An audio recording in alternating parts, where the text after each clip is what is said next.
You are listening to an American Free Press podcast. Joining me on the line is Rae Abileah, the Middle East coordinator for CODEPINK, a peace and social justice organization. Rae, thanks for joining us today. Thanks so much for having me on. Now, for the benefit of the listeners, could you explain to them what exactly is CODEPINK?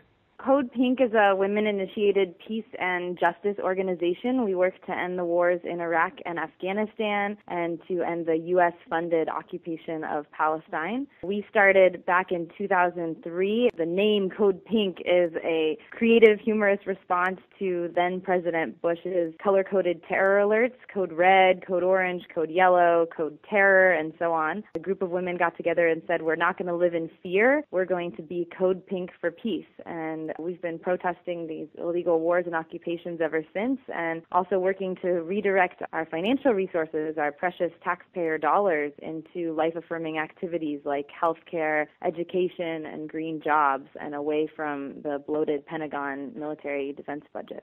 The military, industrial, financial, so on and so forth complex, sure. Now, again, for the benefit of the listeners, AIPAC, the American Israel Public Affairs Committee. Who are they? What's wrong with them? So AIPAC is the largest of the right-wing pro-Israeli government lobby groups in the United States, and an argument could be made that they're actually a lobby group on behalf of a foreign government, which would mean they would need to register as a foreign agent, actually. But as it stands today, they're recognized as an official lobbyist in Washington. This is a powerful lobby. Why is it powerful? Well, it is able to galvanize individuals and subsidiary lobbyists to give a huge amount of money to elected officials. That size of money oftentimes can make or break whether these elected officials get elected or not. So they maintain a stranglehold on our Congress, and they proceed to lobby on three main points. The primary point is more military aid to Israel. And the military aid is our tax dollars that are being spent on weapons and munitions that go to support the illegal siege of Gaza and the occupation of the West Bank. They're in Congress almost every day lobbying. In many cases, AIPAC officials also help to write legislation that ultimately often gets passed.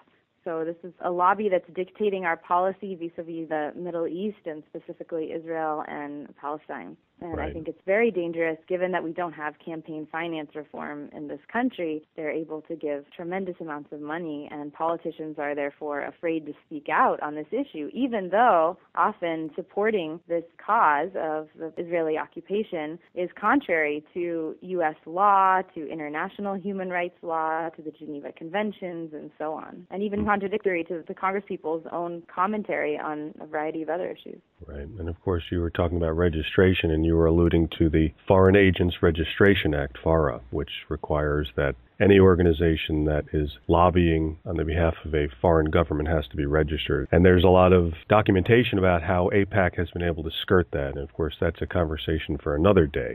Rae, you were in the news recently. I read online that you have filed a lawsuit against some, unnamed folks who had roughed you up at the Israeli Prime Minister Benjamin Netanyahu's speech to Congress. When did that happen, that event? Netanyahu addressed the joint session of Congress on May 24th earlier this year, and that was on the heels of the American Israel Public Affairs Committee's annual policy conference in D.C. So listeners might remember when the Israeli Prime Minister came to the U.S. for a visit, and he did back-to-back talks. He met with President Obama, then he gave the keynote address at the AIPAC conference, and then spoke to a joint session of Congress that Tuesday. Okay. The speech that Netanyahu gave to Congress, that was much publicized in the news, primarily for the fact that there were ostensibly 29 standing ovations that Congress gave this fella. Were you there for that? Yes, I was in the House gallery during that speech, and what's amazing about the number of ovations is that Netanyahu received more standing ovations than our own President Obama received during his State of the Union address. So there was this bipartisan, tremendous support for a leader of another country that maintains an illegal occupation, that also maintains laws that enforce segregation, what we in the United States would call separate but equal, which we know is always unequal. And I was in the gallery at the time when he was giving this speech, and I was really appalled to see how much support he was getting. Getting into the room to be present in the Capitol in D.C. was not easy. Each congressperson only received received one ticket for the gallery, and they could give that to a supporter, a friend, a family member, a staffer, or a lobbyist of their choosing. Each person that received a ticket had to fill out special forms with the D.C. Capitol Police, the Sergeant at Arms, to receive a security background clearance check to get into the Capitol, and we all had assigned seating. So I was very fortunate through CODEPINK to be able to secure a ticket to get into this high-profile event and be able to bear witness to history in the making, so to speak, and then to make some history of my own by speaking out against the Israeli government's injustices towards Palestinians.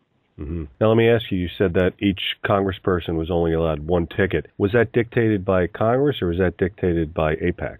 That's dictated by Congress. As far as I know, that is only the case when there's a joint session of Congress hearing a head of state speak. Otherwise, on normal congressional proceeding days, oftentimes your average tourist or visitor to the Capitol is able to get a ticket from their congressperson, and there's no problem getting in. This was just a much more high-profile and in-demand event. And I was actually pretty surprised, and this might sound naive, but to walk in and see most people in the gallery, to me, seemed to be wearing the AIPAC badges from their conference, which had just happened that weekend. And it was just a visual evidence of the stranglehold that AIPAC holds on our Congress. Mm-hmm. Do you believe the 29 standing ovations have a direct correlation to the money that AIPAC gives to U.S. politicians?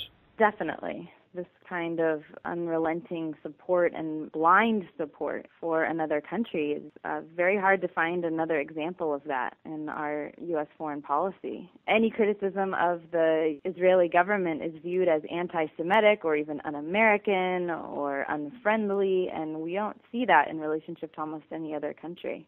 Right. And you yourself, are you Jewish? I am, yeah, born and raised Jewish. My dad was an Israeli citizen, born in Israel, and my father's family is from there. And I have a very strong connection today to my active Jewish community in the Bay Area. Mm-hmm. So you've actually been to Israel several times?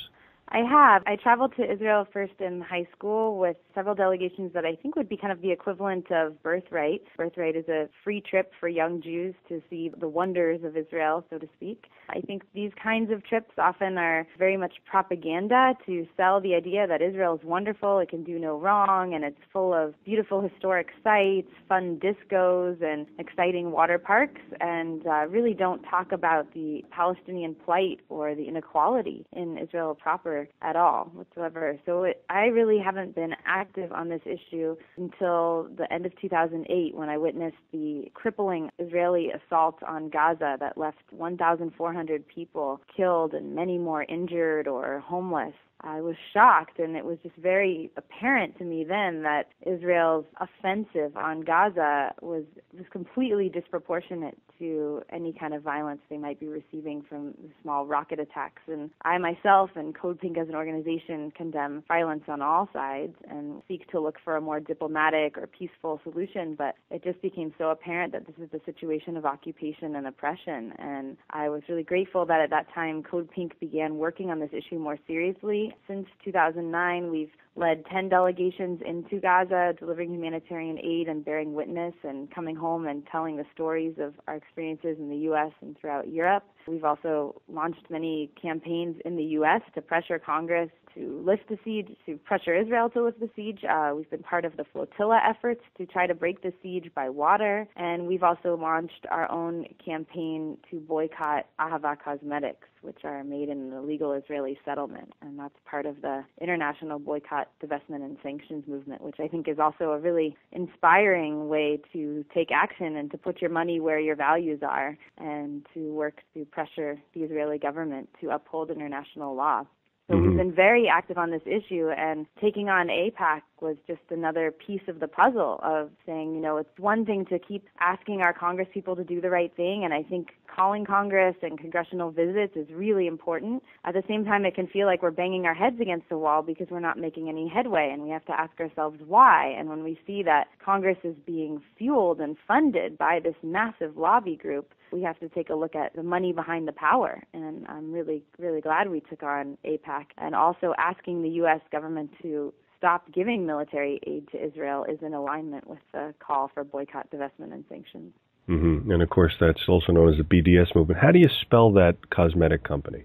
It's spelled A-H-A-V-A, ahava, and ahava in Hebrew means love, but we say there's no love in occupation. This is a company that has its main manufacturing plant in a settlement called Mitzvah Shalem and also Kibbutz Kalia, and this company uses mineral mud from the part of the Dead Sea that's in the occupied territories in its products, and so that would be labeled as pillage under the Geneva Convention. So they're breaking multiple international laws, and we've actually had a lot of successes in the very short term of this campaign. Many stores have decided to stop carrying the product. We've gotten a direct response from the CEO, and even their spokesmodel, Kristen Davis, the former star of Sex and the City, stopped shilling for them and is no longer their model.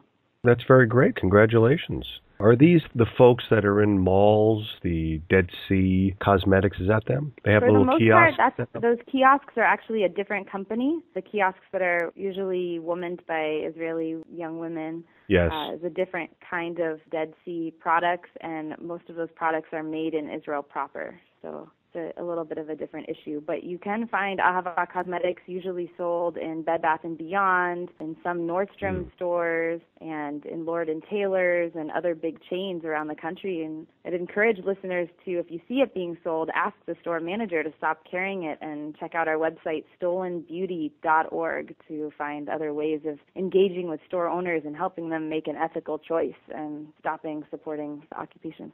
That's great. And of course, you said you didn't get actively involved in this issue until 2008, and you were alluding to, I guess, Operation Cast Lead, which really had that similar impact on a lot of people who didn't understand what this occupation was all about. So that affected a lot of people, I've found, over the years. Yeah, I'm embarrassed to admit that it took me that long to get involved, but I think that there's a lot of unlearning that I've had to do about what I grew up believing about Israel, and it's still out of love for Israel and out of love for the land that I take the actions that I do today, and also out of a reconnecting from my ancestry. And in doing this work and having my name be so public in it, I've received lots of emails from people who knew my great-uncle, Joseph Abileah, and Joseph was one of the first conscientious objectors in Israel in 1948 when the state was created. He was a musician who wanted to play music with everyone and had many Arab and Palestinian friends and really believed in unity state and living in harmony with each other side by side and not having this religious and national segregation. So I guess it's in your blood, we could say. I think it is, yes. Now, getting back to May 24th, that was the date, right? Yes. Did you happen to count the standing ovations? Was 29 right, or did you not pay attention to that? I unfortunately didn't hear all of those standing ovations because I was tackled, manhandled, and then dragged out of the hall before the end of the speech. Right.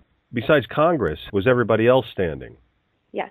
Did you stand? I've done a few disruptions in my time as an activist, and I know that if you're planning to speak out at an event, you don't want to call attention to yourself before you do that. Okay, so you played along. What were they actually applauding about? Did you notice some of the things? Was it anything? He opened his mouth, he raised an eyebrow, and they got up and they started applauding. Was there something specific that they were applauding about?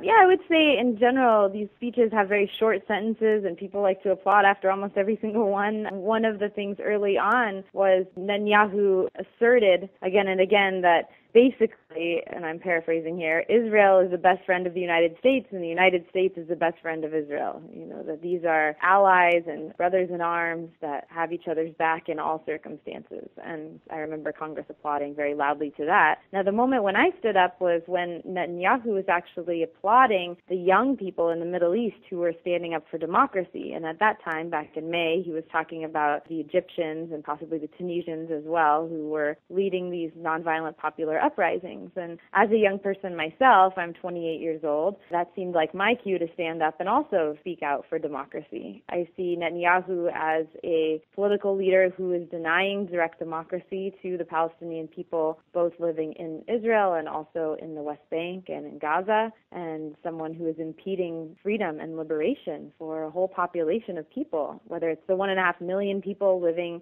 under basically an open-air prison inside of Gaza or the constant curtailing of freedom of speech for people that dare to speak out against his administration. Listeners might not know that even doing things like commemorating the Nakba, the great catastrophe, the date in 1948 when Israel became a state and many Palestinians were forcibly exiled from their homes into refugee camps, is actually illegal in Israel. So there's all this curtailing of rights and freedom of speech, and I felt it was my duty to call out Netanyahu on that issue. And, of course, the irony is right there for everybody to see, where Netanyahu is honoring these young people for standing up to these despots and trying to spread democracy. And there you are trying to do that, and, of course, they tackled you. How far away are you from Netanyahu? A couple hundred feet, you think?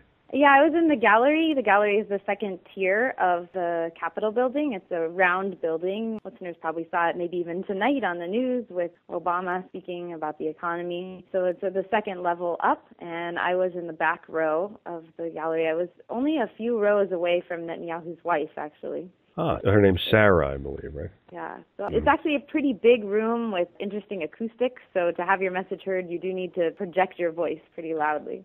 Mm-hmm. So he starts talking about these young people. Run through exactly what happened, if you remember. I stood up and unfurled a banner that said, "Occupying land is indefensible." That was referring to Netanyahu's comments that the 1967 borders are indefensible, and I was trying to use that word and turn it on its head and say, no, what's really indefensible is breaking international law, continuing to expand settlements, to occupy land. And I shouted from the congressional gallery, "Stop Israeli war crimes, equal rights for Palestinians, occupying land is indefensible." And I repeatedly said these things, and a man grabbed my arm, tried to rip the banner out of my hand, kind of sent me whirling, and I fell to the right, and also attempted to gag me, and I felt people pushing me from around me. And a lot of the details of my experience are highlighted in this lawsuit that I've just launched against the people who assaulted me. But I was very badly manhandled and couldn't actually get up on my own accord to walk out of the room when the security wanted to pull me out for disrupting Congress. So the police dragged me out by my arms, and I was taken to the basement of the Congress building where I immediately asked for medical attention. I could just tell there was something not right with my neck, and my head was pounding, and I knew that I had been pretty badly injured at that point. And so they called for medical care, and I was taken to a hospital in D.C. nearby and had a lot of tests and x-rays done. And in the middle of one of the tests, a few hours later, police came in and randomly read me my Miranda rights and said I was under arrest, and I felt like maybe I was in some kind of telenovela or soap opera where I'm being arrested in the middle of a hospital and handcuffed to the hospital bed. And from that point on, I had two police officers who were watching me, my every move, even though, mind you, I had an IV in the whole time. I really didn't believe that I was the most dangerous person for speaking out for peace and justice and being a peaceful protester, but they made out to believe I was some kind of criminal. And I was taken to the police house after that and charged and arrested for disruption of Congress. And my injuries were mostly muscle strain, shoulder strain, neck strain, and was given heavy-duty painkillers and told that it was kind of an extreme version of a whiplash. And then began this tremendous media storm and flood of thank yous from all over the world for speaking out and giving voice during this crucial moment. I think a lot of people were able to hear me disrupt, and I received so many messages and tweets and text messages from people all over the world, and it was really exciting to feel the strength of this movement that I'm part of, to feel that this movement, it's not just on college campuses, it's not just in alternative media, it's not just in the U.S. or Europe or the Middle East, it's everywhere, and it's growing every day. And it was really amazing to get just a little taste of that by how many appreciations I got, which far outweighed the few and far between hate messages that I did receive. And I especially appreciated getting so much support, of course, from the Palestinian community, but also from the Jewish community, from people that said, thank you for saying what you did. You're giving me courage to speak out. Because I think there is, in the Jewish community, still this palpable culture of silence, where people are afraid to speak out. They're afraid that they'll be shunned by their synagogue community or fired from their Jewish jobs or put down by their families. There's just a lot of fear of speaking out. And so I'm grateful that my voice got to be present there. And I know that it's not really about me. I'm just the one voice that got through in that moment. And I'm one voice of millions who are taking action for justice on this issue. And on that point, I should mention that the night before I disrupted, Netanyahu gave a keynote address address at the AIPAC Gala, which is a dinner event for 10,000 people at the D.C. Convention Center. And in the middle of his very hawkish speech, 5 different activists at different moments in his speech stood up. 2 of them actually stood on the banquet tables, unfurling banners about what is indefensible about Israel's policies, whether it's the starvation of Gaza or the expansion of settlements, and spoke out. And a few of them were actually pretty badly injured as well by members of the AIPAC attendee audience who pushed them to the ground, grabbed them. One of the women, who's only 21 years old, she was interning with CODEPINK at the time, Chelsea Byers, her whole body was covered with bruises after this incident. And to me, this kind of violent response to nonviolent protesters, to peaceful demonstrators, is a microcosm of what goes on almost every day in the West Bank. We know about the weekly demonstrations on Fridays in the Palestinian villages of Bil'in, Nilin, Nabi Saleh, where people march peacefully, sometimes with children flying kites or clowns, and they do these peaceful marches, and they get responded to by the Israeli Defense Forces with tear gas and rubber bullets and sometimes live ammunition that results in death or serious injury. And this is the standard norm for people espousing this political worldview, and it's completely unacceptable. As Americans, we remember the history of the dogs and the water cannons that were used on African Americans during the civil rights movement. Sure. And I think that we're seeing a similar kind of violent force used against nonviolent protesters in this issue. Sure, and of course it's not just the IDF, but it's the settlers themselves who are armed to the teeth, a lot of them, who are firing. That's right, and I think we really need to keep alert and keep an eye out for what's happening in the news right now in Israel and in the West Bank, because settlers are arming for potentially an increase in violence, specifically because of all of the peaceful protests, the tent city, and the movement for economic justice in Israel. One of the ways that Israel can get out of being mired in that domestic conflict is to launch an attack. And I don't know when or where that attack will come, but I think we should definitely be alert to it. Yes, I'm sure a lot of the listeners would agree with that. Now, when you were talking about how you got all these instant messages, tweets, all these people from all over the world, that's amazing. It sounds like really the clock may be ticking for AIPAC and even for Israel's illegal occupation. Would you agree with that? I think the clock is definitely ticking, and inshallah, I hope that we will see peace and justice come to the region in our lifetimes. I think that this kind of colonial expansion cannot continue, and we know from the experiences of the end of separate but equal laws in the U.S. or the end of apartheid in South Africa that these kind of government laws and repression just can't continue forever. When it comes to AIPAC, I think we have a lot of work to do here in the U.S. to educate people, even in our own activist progressive communities, about what the lobby is, what it does, and the influence that it has, because I do see it as a huge target and a huge roadblock to peace in this case. I do think that the United States is one of the last strongholds of supporting and propping up the Israeli government. We see the Turkish government pulling out of its diplomatic relations with Israel and taking a stand, especially after the killing of 9 innocent civilians on a flotilla, the Mavi Marmara, a year ago, trying to get into Gaza. And we also see more and more countries aligning with the Palestinian statehood vote, which is a very complex issue, which is being strongly debated in the Palestinian community, but the support for statehood does indicate a shift in foreign governments' relationships to Palestine. And we also see increasing successes in the boycott and divestment movement, where corporations and companies are getting a message that it's no longer profitable to do business with the occupation. And one of the best examples of that is the case of Veolia, which is a transport, waste, and water management company that was forced to pull out of a big multi-billion-dollar contract to build a light rail between Jerusalem and the settlements, because so many European municipalities dropped their contracts with Veolia and said, if you're going to do dirty business that violates international law, we're not going to do business with you. And they lost $15 billion and said, okay, enough is enough. This isn't financially advantageous for us anymore. And I think more and more people are getting that idea. For somebody who only recently learned about this issue, you seem to have a very firm grasp on all of the elements of it. It's very impressive. Well, I'm grateful that I get to do this work and be of service to the movement, and I think I have a lot to learn about the history and about all of the different movements around the country, and I also think we have a lot to learn from other social movements, especially right now from the Arab Spring and the overthrowing of Mubarak in Egypt and the uprisings throughout the world. And I think there's also a lot we can even learn from the Israeli tent cities. I certainly don't see massive tent cities happening here in the U.S. when our economy is crippled and weak and people don't have jobs, their homes are being foreclosed. And I think we here at home, we need to also connect the dots to the cost of war and occupation and that $3 billion in military aid that we're giving to Israel every year. Right, at least $3 billion. Some people calculate it to be a lot higher. Now, I'm looking at that photo that was snapped of this, looks like perhaps a guy in his 60s who is grabbing the banner. How long did you have the banner up before this guy became aggressive? I would say it was a matter of seconds. It was not a lot of time at all. Of course, in these actions, the shortest amount of time feels like a long time. And my objective was to make my voice as loud and clear as possible and to be a channel for the message that I wanted to give that day about human rights and justice. So I was not necessarily paying attention to timing or what was happening around me. And that's why I've had to go back and really reconstruct and write down, my testimony of how I was hurt and injured.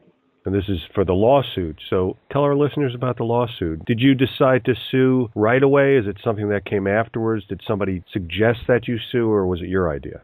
Well, I've been trying to press charges with the police, and I do believe that the police did interview the people who assaulted me right after the incident. And I feel like it's just really important to hold people who are committing violence like this accountable for the well-being of future activists, so that people know that when they protest, they have free speech and that their rights are protected. So that's why I feel like this case is so important. And then secondarily, it's really important politically, like I said earlier, to illustrate the connection between this kind of violence and the daily violence towards Palestinians in the West Bank. So that level of accountability seems very important. It was not easy to find a legal team that would do this on contingency or pro bono. I obviously am not a millionaire. I don't have money to pay the standard legal fees, and also someone who saw eye to eye with me on my political views. And I was very fortunate to find the law office of Lynn Burnaby, and I'm grateful to be working with her and her staff on making this civil suit. And I also hope that there will be criminal charges that will hold these people accountable once we know their identities.